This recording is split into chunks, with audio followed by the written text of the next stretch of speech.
Hello and welcome to Tales from the Shed, which amazingly isn't from the shed today. We're both locked down in slightly different rooms, so we thought we'd still do the Tales from the Shed. I'm Anne Hope, and I'm Alison. hi. So we thought we'd talk about creativity today.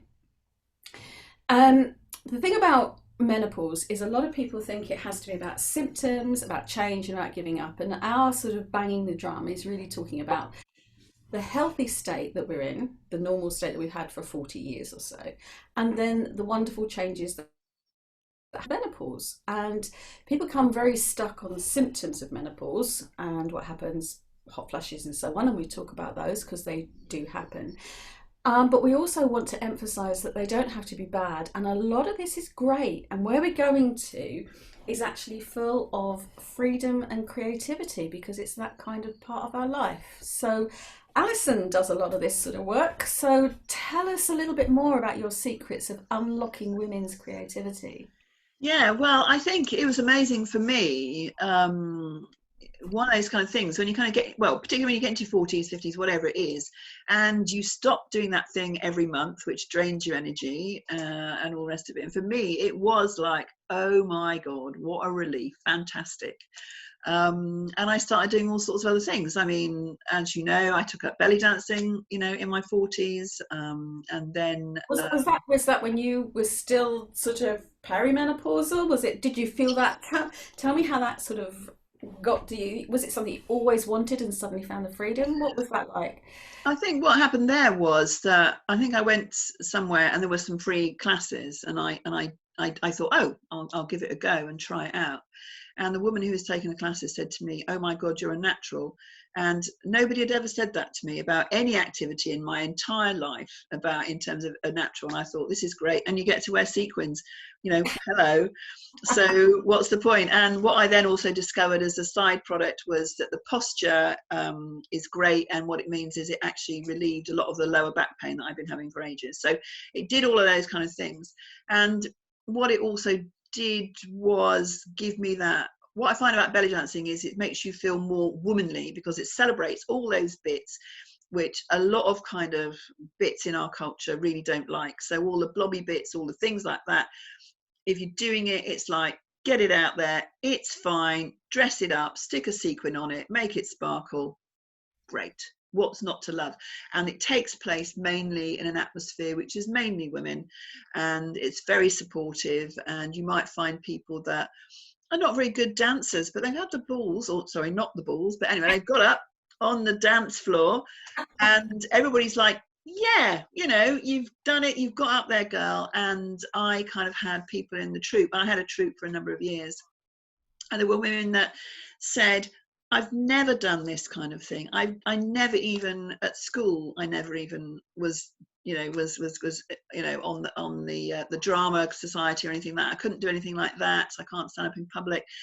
And people who'd started off kind of saying, oh, well, I don't want to do this and I don't have to perform, do I? They were performing and they were buying costumes, and it was great. So, I mean, as I said, it's all about the sequins. You have a good time. The And what shopping.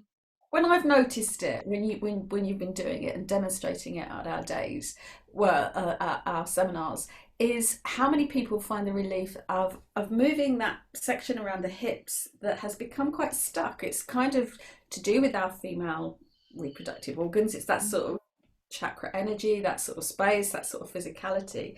That moving that seems to really unlock different areas of the body, areas of the mind and psyche. Yeah, and I think the interesting thing about belly dance for me is that we have it in our heads, and I kind of say to people, which bit do you think is moving? And they'll go, oh, it's the hips. And I go, no, it all comes from the knees. So it actually does come from the feet and the knees and the posture. Posture's very good. It's all about standing up straight, relaxing the shoulders, breathing properly, not doing that hunched in thing and making ourselves small, but just kind of standing there in our full glory. And Very unlocking. You're describing something that's very freeing, yeah, uh, and freeing on, as you say, on all the parts we usually try to hurry up. Yeah, and I do think there are kind of movements where you are shifting your hips, but it's much more, it's not about the things that we have, you know, the kind of activities that we do. We go down the gym and you have to feel the burn and all that kind of malarkey. Well, it's Middle Eastern dance, you know, less is more. It's all about small movements inside, moving that. I mean, a lot of dancers in kind of traditional societies in terms of belly dance, they would definitely were for women. They would go and show women, particularly there might be some moves, there's some moves in belly dance that actually help childbirth, other kind of, you know, internal massaging if you're kind of doing a Maya or an Omi, those kind of things. So a lot of it is about taking care of those female bits, really. Well, that sounds absolutely brilliant. Love it. Love it. You, I mean, I'd go away for a weekend and Rod would always know if I'd bought something because my bag would be twice as heavy when he picked it up. so if you go on a belly dancing weekend, always take 2 bags. Yes. Yeah. And be prepared to shop.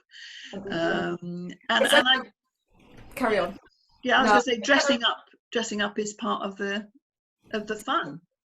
I'm just saying we've got flashing here. We've got lightning coming over, so I can see it flashing across the screen, and I'm thinking that looks like. So if it disappears, it's because there we are, lightning.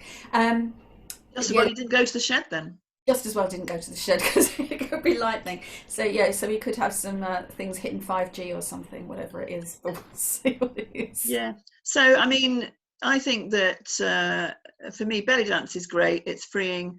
And even at the very least, it just makes your posture better.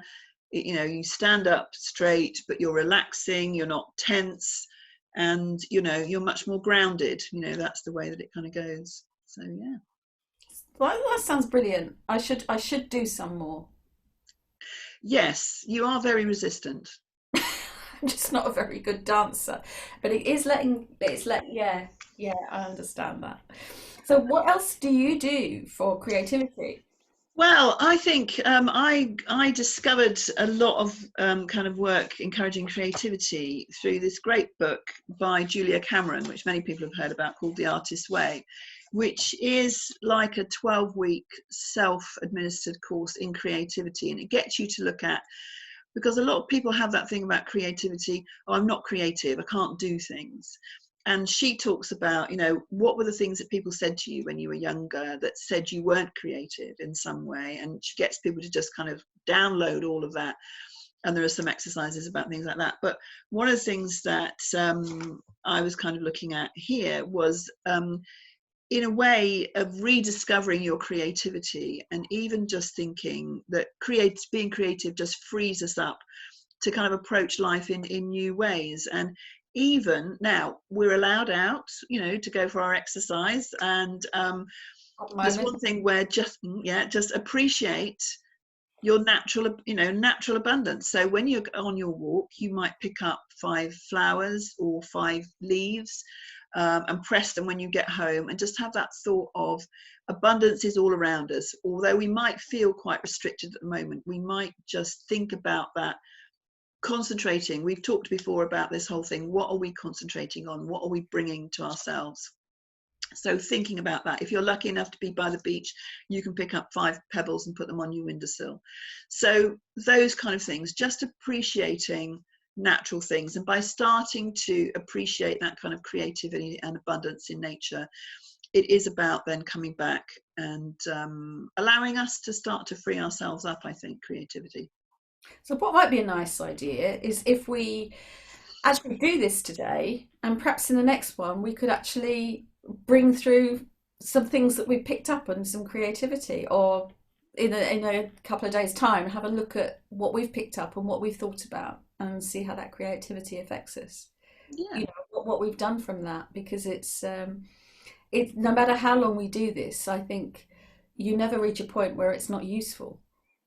It might be new to you, you may be doing it for 20 years, but there's still, you can suddenly realize that you've forgotten it. You think you know it, so Mm. you stepped away from it and you've kind of lost the joy, or you've got caught up. And it's nice to sometimes go back to page one and think, actually, I've done this, but I haven't done it. I've suddenly realized I haven't done this for a year and I'm a bit grumpy about things. So going out and Looking at that again might be a nice. I might be a nice thing. Perhaps we should do that. Yeah, okay, sounds like a great idea. So that sounds like the end of this Tales from the Shed, and we'll Okay. see you soon. Okay.